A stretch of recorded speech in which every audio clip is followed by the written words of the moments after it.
Thief of Always, Chapter 11. Turnabout.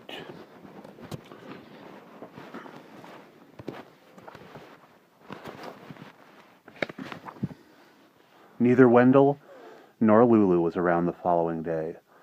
Mrs. Griffin said she'd seen them both before breakfast, and then they disappeared, so Harvey was left to his own devices.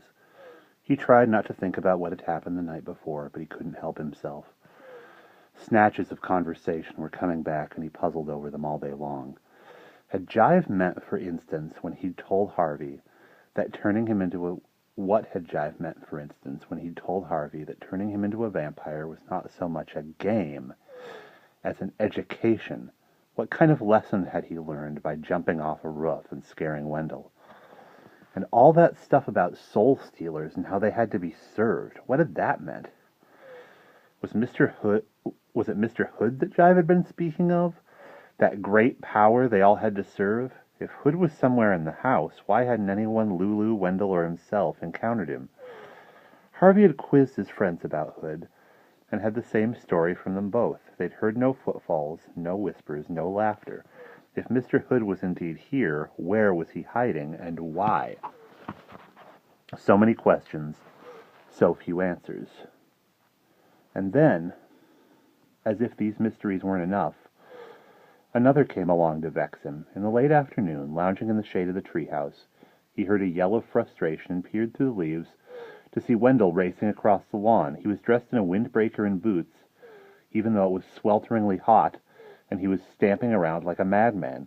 Harvey shouted to him, but his call went either unheard or ignored, so he climbed down and pursued Wendell around the side of the house.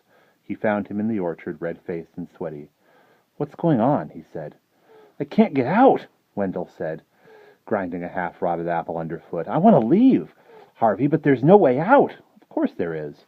I've been trying for hours and hours, and I tell you, the mist keeps sending me back the way I came. Hey, calm down." "I want to go home, Harvey," Wendell said, close to tears now. "Last night was too much for me. That thing came after my blood." "I know you don't believe me." "I do," said Harvey. "Honest, I do." "You do? For sure. Then maybe you should leave too, 'cause if I go, it'll come after you." "I don't think so," said Harvey. "I've been kidding myself about this place," Wendell said. "It's dangerous. Oh yeah, I know it seems like everything's perfect, but..." Harvey interrupted him. "Maybe you should keep your voice down," he said. "We should talk about this quietly, in private." "Like where?" Wendell said, wide-eyed. "The whole place is watching us and listening to us. Don't you feel it?" "Why would it do that?" "I don't know," Wendell snapped. "But last night, I thought if I don't leave, I'm going to die here. I'll just disappear one night or go crazy like Lulu." He dropped his voice to a whisper. "We're not the first, you know. What about all those clothes upstairs, all the coats and shoes and hats? They belong to kids like us." Harvey shuddered. Had he played trick-or-treat in a murdered boy's shoes? "I want to get out of here," Wendell said, tears running down his face. "But there's no way out." "If there's a way in, there must be a way out," Harvey reasoned. "We'll go to the wall." With that, he marched off, Wendell in tow, around the front of the house and down the gentle slope of the lawn. The mist wall looked perfectly harmless as they approached it. "Be careful," Wendell warned. "It's got some tricks up its sleeve." Harvey slowed his step, expecting the wall to twitch or even reach for him, but it did nothing. Bolder now, he strode into the mist, fully expecting to emerge on the other side, but by some trick or other, he was turned around without even being aware of it, and delivered out of the wall with the house in front of him. "What happened?" he said to himself, puzzled. He stepped back into the mist. The same thing occurred. In he went, and out he came again, facing the opposite direction. He tried again and again and again, but the same trick was worked upon him every time until Harvey was as frustrated as Wendell had been half an hour before. "Now do you believe me?" Wendell said. "Yep." "So what do we do?" "Well, we don't yell about it," Harvey whispered. "We just get on with the day. Pretend we've given up leaving. I'm going to do a little looking around." He began his investigations as soon as they got back to the house, by going in search of Lulu. Her bedroom door was closed. He knocked, then called her. There was no reply, so he tried the handle. The door was unlocked. "Lulu," he called. "It's Harvey." She wasn't there, but he was relieved to see that her bed had been slept in, and that she'd apparently been playing with her pets recently. The doors of the dollhouse were open, and the lizards were everywhere underfoot. There was one strangeness, however. The sound of running water led him through to the bathroom, where he found the bath full almost to brimming, and Lulu's clothes scattered in puddles on the tiles. "Have you seen Lulu?" he asked Mrs. Griffin when he got downstairs. "Not in the last few hours," she replied, "but she's been keeping to herself." Mrs. Griffin looked at Harvey. "I wouldn't pay too much mind if I were you, child," she said. "Mr. Hood doesn't like inquisitive guests."